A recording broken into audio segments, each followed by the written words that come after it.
Hello everyone, my name is Rahul Yadav and welcome back on this channel. तो इस video में मैं LIC AAA के एग्ज़ाम के बारे में अभी एनालिसिस करूंगा। ये मेरा एग्ज़ाम अभी पहले वाले दिन यानी कि 3 तारीख को और तीसरी शिफ्ट 1:30 बजे वाली शिफ्ट में था।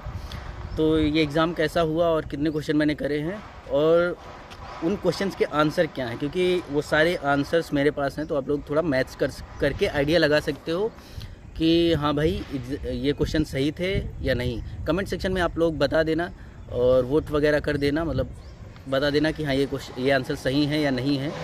तो उस हिसाब से हम लोग को आइडिया लग जाएगा कि हाँ ये आंसर सही है और हम लोग आगे मेंस की तैयारी कर सकते हैं। तो सबसे पहले रीजनिंग का सेक्शन खुला था मेरा और फिर उसके बाद मैथ आया था और फिर उसके बाद इंग्लिश का था। तो इंग्लिश में क्योंकि नंबर ज़्यादा जोड़ने वगैरह है नहीं, तो फिर इंग्लिश के कुछ ही क्वेश्चंस मैंने नोट करे हैं सारे, क्योंकि सारे करे ही नहीं थे। 20 क्वेश्चन करे हैं करीब, तो वो बताऊंगा। और सबसे पहले रीजनिंग से स्टार्ट करते हैं।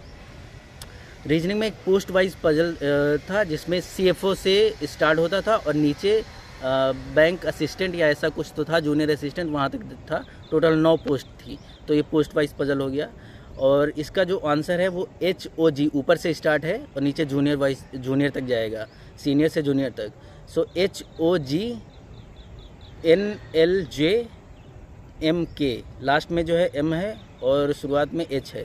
सो HOG NLJ और MK, ये पूरा पोस्ट वाइज पजल हो गया।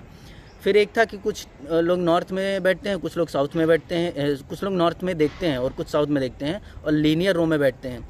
सो इनका डायरेक्शंस वगैरह तो मैं भूल गया, डायरेक्शंस नहीं पता कौन किधर था, लेकिन N से शुरुआत हो रहा था और PK फिर OML और JQ ऐसे जा रहा था।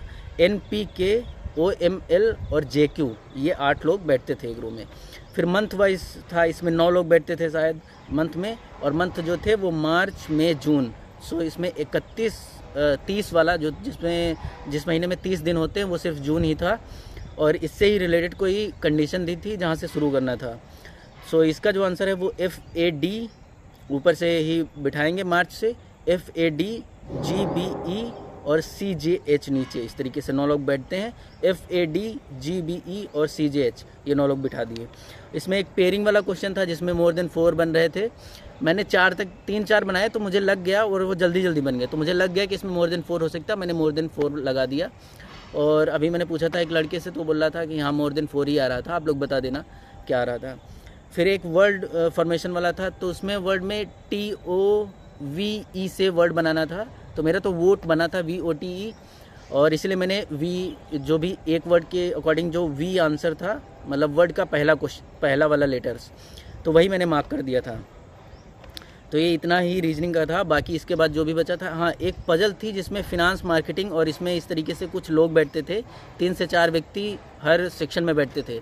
तो ये क्वेश्चन मैं थोड़ा फंस गया इसमें, काफ़ी 2-3 मिनट वेस्ट हो गए मेरे और ये हुआ नहीं। तो बाकी के मैंने तुक्के लगा दिए लास्ट में, तो करीब 25-26 क्वेश्चन मैंने करे थे और बाकी के तुक्के लगा दिए रीजनिंग सेक्शन में। फिर नेक्स्ट क्वांट खुलता है।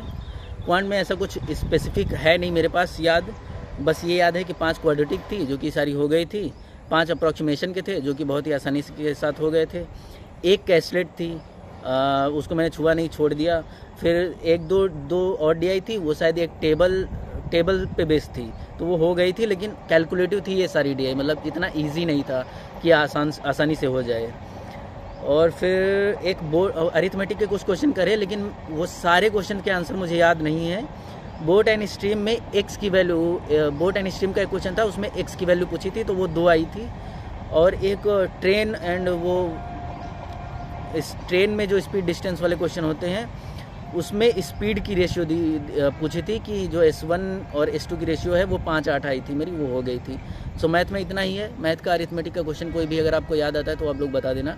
मिक्सचर का एक क्वेश्चन करा था मैंने, लेकिन मुझे उसका आंसर याद नहीं, मैं भूल गया हूँ।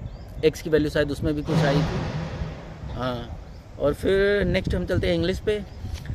इंग्लिश में 9 से 10 नंबर का एक पैसेज आया था। पैसेज मैंने क्योंकि करा नहीं, ना ही पढ़ा, मैंने सिर्फ वो कैब पढ़ के कर दिए, क्योंकि इंग्लिश में वैसे भी मेरा पूरा करने का मन नहीं था, तो मैंने सोचा पैसेज को एलिमिनेट करते हैं। पैसेज में वो कैब थी सिंगल, उसका सोल लगाया है मैंने, और फिर एक फिलर्स था तो उसमें लगाया मैंने क्रिटिक्स क्लेम दैट, ये ऐसा ऑप्शन में था तो वही लगाया मैंने। एक वो कैब थी कोर्स, तो वहाँ पे कोर्स का आंसर जो था वो प्रोग्राम था, क्योंकि कुछ किसी प्रोग्राम कॉलेज में किसी प्रोग्राम वगैरह के इंट्रोडक्शन के बारे में बात कर रहे थे। एक वो कैब थी ट्विस्ट, और ट्विस्ट का मतलब था डेवलपमेंट।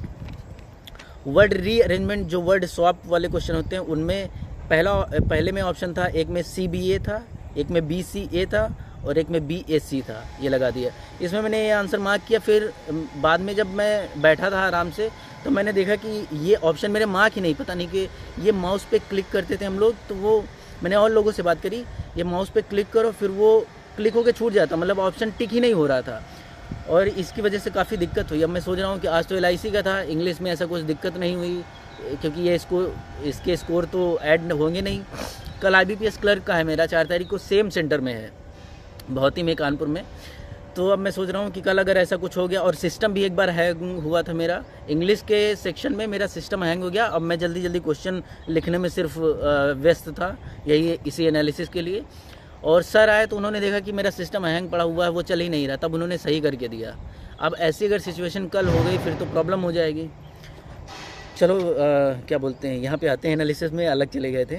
सो इम्प्रूवमेंट के क्वेश्चन जो थे, जिनको फ्रेज रिप्लेसमेंट भी बोलते हैं, तो इसमें एक ऑप्शन में था स्विच टू, और वही था, उसमें कोई करेक्शन वगैरह नहीं करना था, तो मैंने वही नो करेक्शन लगाया। एक में था टू ड्रॉप सिग्निफिकेंटली, ऑप्शन से टू ड्रॉप सिग्निफिकेंटली करेक्ट करना था। एक में विच टुक प्लेस आंसर था। एक में डू नॉट और फिर आगे सेक्शन या कुछ भी तो था, तो वो ऑप्शन लगाया था। एक में था कंटिन्यू टू ऑफर, ये था। एक इमिनेंट का वर्ड यूजेस पूछा था, लेकिन यहाँ तक मैंने देखा ही नहीं, आराम से मैं बैठा रहा था और फिर बाद में देखा कि एक वर्ड यूजेस भी आया, तब तक टाइम चला गया। क्लोज टेस्ट के सारे ऑप्शन देख लो।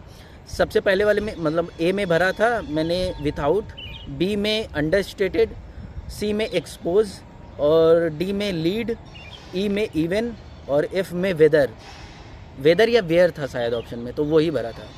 तो यही एनालिसिस है, और मुझे लग रहा 50-55 के बीच मैंने सही करे थे क्वेश्चन, और बाकी तो मैंने तुक्का ही मार दिया है। अब देखो क्या होता है। इस एग्ज़ाम से वैसे भी कोई ज़्यादा एक्सपेक्टेशन थी नहीं, क्योंकि मैं अभी IBPS PO मेंस की प्रिपरेशन में काफ़ी ज़्यादा बिजी था, मतलब करंट अफेयर वही पढ़ रहे हैं और मॉक वगैरह वही दे रहे हैं। तो प्री लेवल का जो एग्ज़ाम होता है उसके लिए अलग स्पीड चाहिए, वो थी नहीं, वो गिर गई काफ़ी ज़्यादा, क्योंकि प्रैक्टिस छूटी है।